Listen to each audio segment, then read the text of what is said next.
friends, welcome to Madras Samayal. இன்னைக்கு நம்ம Madras Samayalல சூப்பரான குல்ஃபி எப்படி பண்றதுன்னு பார்க்கலாம். இது வந்து ரொம்ப நல்ல ரிச்சா, அதனால ரொம்ப நல்ல கிரீமியா இருக்கும். வாயில வச்சதும் அப்படியே கரஞ்சு போயிடும். இது பண்றதுக்கு நம்ம வந்து கண்டென்ஸ்ட் மில்க்கோ பால் பவுடரோ எதுவும் சேர்க்க போறது இல்ல.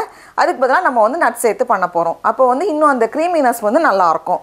அதுக்கு வந்து நம்மகிட்ட என்ன நட் இருக்கோ அதை எடுத்துக்கலாம். நமக்கு வந்து பாதாம் பிடிக்கும்னா நம்ம பாதாம் எடுத்துக்கலாம். அப்படி இல்லனா நம்ம வீட்ல முந்திரி பருப்பு இருந்துச்சுனா நம்ம முந்திரி பருப்பு எடுத்துக்கலாம். எது வேணாலும் நம்ம சேர்த்துக்கலாம். ஃபர்ஸ்ட் வந்து இத நம்ம ஊற வைக்கணும். நான் இன்னைக்கு வந்து பாதாம்ல பண்ண போறேன். 1/4 கப் பாதாம். இது வந்து 35 கிராம் இருக்கு. கிட்டத்தட்ட 35 பாதாம் பருப்பு இருக்கும். இத வந்து ஒரு பவுல்ல மாத்திட்டு தண்ணி சேர்த்து ஒரு 4 மணி நேரம் போல ஊற வச்சுக்கோங்க. இப்போ பாதாம் நல்லா ஊறி ரெடியா இருக்கு. இதுல இருந்து லைட்டா இப்படி பிரஸ் பண்ணாலே ஈஸியா அதோட தோல் வந்துரும். இப்போ இத வந்து ஒரு மிக்ஸி ஜார்ல மாத்திக்கலாம். முந்திரி பருப்புனா நம்ம வந்து ஒரு 10 நிமிஷம் ஊற வச்சாலே போதும். ஈஸியா அரைப்பட்டுரும். இப்போ இதுல வந்து 1/4 கப் போல பால் சேர்த்து எவ்வளவு நல்லா அரைக்க முடியுமோ அந்த அளவுக்கு நல்லா அரைச்சு எடுத்துட்டு வந்திருக்கேன். பாருங்க இந்த மாதிரி நல்ல கிரீமியா இருக்கு.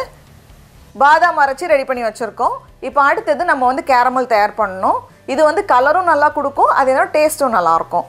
அதுக்கு வந்து ஒரு panல 1/4 கப் சர்க்கரை சேர்த்துக்கோங்க. இது வந்து 4 டேபிள் ஸ்பூன். கூடவே 1 டேபிள் ஸ்பூன் போல தண்ணி சேர்த்துட்டு சர்க்கரை கரஞ்சி ஒரு தேன் கலர்ல வரணும். ரொம்ப ஹை ஹீட்ல வைக்க தேவையில்ல, மீடியம் ஹீட்லயே வச்சுக்கோங்க. இப்போ பார்த்தோம் அப்படினா சர்க்கரை கரஞ்சி லைட்டா அந்த கலர் மாற ஆரம்பிச்சிருக்கு. நமக்கு பார்த்தாலே தெரியும். ரொம்ப அப்படியே கரிஞ்சு போக வந்துர கூடாது. இப்போ பாருங்க நல்ல ஒரு டார்க்கான ஒரு தேன் கலர் வந்திருக்கு. இந்த கலர் வரணும். இப்போ ஸ்டவ்வை வந்து சிம்ல வச்சுக்கோங்க. வச்சிட்டு கொஞ்சமா சுடு தண்ணி சேர்த்துட்டு நம்ம வந்து கலந்து விட்டுறலாம். சுடு தண்ணி சேர்க்கும்போது நமக்கு வந்து ரொம்ப தெறிக்காது. டக்குன்னு வந்து எல்லாமே சேர்ந்து வந்துரும். அதனால நான் வந்து ஒரு 2-3 டேபிள் ஸ்பூன் போல தான் சுடு தண்ணி சேர்த்திருக்கேன். சேர்த்துட்டு நம்ம கலந்து வைக்கிறப்ப பாருங்க இந்த மாதிரி சூப்பரா வந்துரும். இப்போ நம்ம ஸ்டவ் ஆஃப் பண்ணிட்டு இது வந்து ஒரு 2 நிமிஷம் ஆறட்டும். இப்போ இது கூடவே நான் வந்து 2 கப் தண்ணி சேர்க்காத கெட்டியான பால் எடுத்துறேன். இது வந்து 1/2 லிட்டர் பால். இப்போ வந்து மறுபடியும் ஸ்டவ் ஆன் பண்ணிட்டு நம்ம வந்து சூடு பண்ண ஆரம்பிக்கணும். நம்ம வந்து அப்படியே சூடா இருக்கிற கேரமலோட சில நேரம் பால் சேர்க்கும்போது தெரியறதுக்கு வாய்ப்பு இருக்கு. அதனால தான் வந்து நம்ம தெரியயாம இருக்கிறதுக்காக இந்த மெத்தட் ஃபாலோ பண்றோம். இப்போ பால் அந்த கேரமல்லாம் சேர்த்து நல்லா கொதிச்சு வந்திருக்கு. இந்த ஸ்டேஜ்ல நம்ம அரைச்சு வச்சிருக்கோம்ல பாதாம் அப்படி இல்லனா முந்திரி பருப்பு அதை வந்து உள்ள சேர்த்துக்கோங்க. நான் வந்து எல்லாத்தையுமே சேர்த்துட்டேன். சேர்த்துட்டு நம்ம வந்து நல்லா கலந்து விட்டுறலாம். ஒரு 2 நிமிஷம் இருக்கட்டும். இப்போ இதோட இனிப்புக்காக ஒரு 2 டேபிள் ஸ்பூன் சர்க்கரை. ரொம்ப வேண்டாம். நம்ம ஏற்கனவே ஒரு 4 டேபிள் ஸ்பூன் கேரமல் பண்றதுக்கு யூஸ் பண்ணோம். மீதி வந்து ஒரு 2 டேபிள் ஸ்பூன் மட்டும் போதும். அப்படியே கொஞ்சம் கெட்டியா வரும். பால் வந்து கொஞ்சம் கெட்டியா வரும். இப்போ பார்த்தோம் அப்படினா பால் வந்து நல்லா திக்கா கொஞ்சம் கெட்டியா வந்திருக்கு. நமக்கு பார்த்தாலே தெரியும். ஃபர்ஸ்ட் வந்து கொஞ்சம் தண்ணியா இருந்துச்சு. நம்ம வந்து நட்ஸ் எல்லாம் சேர்த்து நல்லா இந்த மாதிரி கெட்டி பண்ணியிருக்கோம்.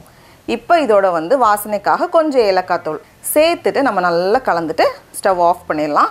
இதை ஆஃப் பண்ணி வைக்கும்போது இன்னும் கொஞ்சம் கெட்டியா நமக்கு தெரியும். காமிக்கிறேன். இப்போ பாருங்க நல்லா அந்த குல்ஃபி உருகுனா எப்படி இருக்கும் அந்த பதத்துல இருக்கணும். ரொம்ப ஓவர் கெட்டி பண்ணவும் தேவையில்ல, அதனால ரொம்ப தண்ணியாவும் இருக்க வேண்டாம். பாருங்க இந்த மாதிரி இது வந்து சரியா இருக்கு. இதுல வந்து கொஞ்சம் ஏடெல்லாம் இருக்கும். அதனால நம்ம என்ன பண்ண போறோம்னா மறுபடியும் அந்த மிக்ஸி ஜார்ல மாத்திட்டு ஒரு தடவை அரைச்சு எடுக்கும்போது நல்ல சாஃப்ட்டா ஸ்மூத்தா வந்துரும். ரெடியா இருக்கு. இது வந்து ஆறுனதுக்கு அப்புறமா நம்ம வீட்ல இருக்கக்கூடிய அந்த ஸ்டெயின்லெஸ் ஸ்டீல் டம்ளர்ல நம்ம ஊத்தி வைக்கலாம். நான் இந்த வருஷம் தான் குல்ஃபி அச்சி வாங்கி இருக்கேன். அதனால நான் வந்து இன்னைக்கு இதல பண்றேன். 1/2 லிட்டர் பால்ல நமக்கு வந்து 4 குல்ஃபி கிடைக்கும். நமக்கு வந்து நிறைய வேணும்னா நம்ம வந்து எல்லாத்தையுமே அப்படியே டபுள் பண்ணிக்கலாம். ரெடியா இருக்கு. இத வந்து ஒரு நாள் ஃபுல்லா ஃப்ரீஸ் பண்ணிக்கோங்க. ஒரு 8 மணி நேரம் மினிமம் ஃப்ரீஸ் ஆகணும். நான் வந்து ஒரு நாள் ஃபுல்லா ஃப்ரீசர்ல வச்சிருந்தேன். இப்போ இதில இருந்து ஒன்னு எடுத்துட்டு லைட்டா தண்ணில காமிச்சோனா நமக்கு வந்து ஈஸியா எடுக்க முடியும். நம்ம தண்ணில வச்சிட்டு நம்ம எடுக்கும்போது பாருங்க எவ்வளவு நல்ல கிரீமியா இருக்குன்னு. அது வந்து அவ்வளவு நல்ல சாஃப்ட்டா ரொம்ப கிரீமியா இருக்கும். இப்போ இதில வந்து சும்மா கார்னிஷிங்காக நான் வந்து கொஞ்சம் நட்ஸை வந்து உடைச்சு வச்சிருக்கேன். நட்ஸ் சேர்க்கும்போது இன்னும் நல்லா இருக்கும். அது வந்து ஆப்ஷனல் தான். அது சும்மா சாப்பிட்றதுக்கே ரொம்ப நல்லா இருக்கும். இதை வந்து நான் அப்படி கடிச்சு காமிக்கிறேன் பாருங்க எவ்வளோ க்ரீமியா இருக்குன்னு. அவ்வளோ க்ரீமியா அவ்வளோ சூப்பராக வரும். அவ்வளோதான் நம்மளோட சூப்பரான குல்ஃபி தயார். சடா அவ்வளோதான் நம்மளோட சூப்பரான குல்ஃபி ரெடியாக இருக்குது. இப்போ நம்ம டேஸ்ட் பண்ணி பார்க்கலாமா? கான்சரில் எவ்வளோ க்ரீமியாக இருக்குது தெரியுமா? அவ்வளோ சூப்பராக இருக்குது. நீங்களும் கண்டிப்பாக இந்த ரெசிபியை வீட்டில் செஞ்சு பாருங்கள். உங்களுக்கு இந்த வீடியோ பிடிச்சிருந்துச்சுன்னா மெட்ராஸ் சமையலுக்கு சப்ஸ்கிரைப் பண்ணுங்கள். நாவின் சுவையரம்புகள் மலரட்டும்.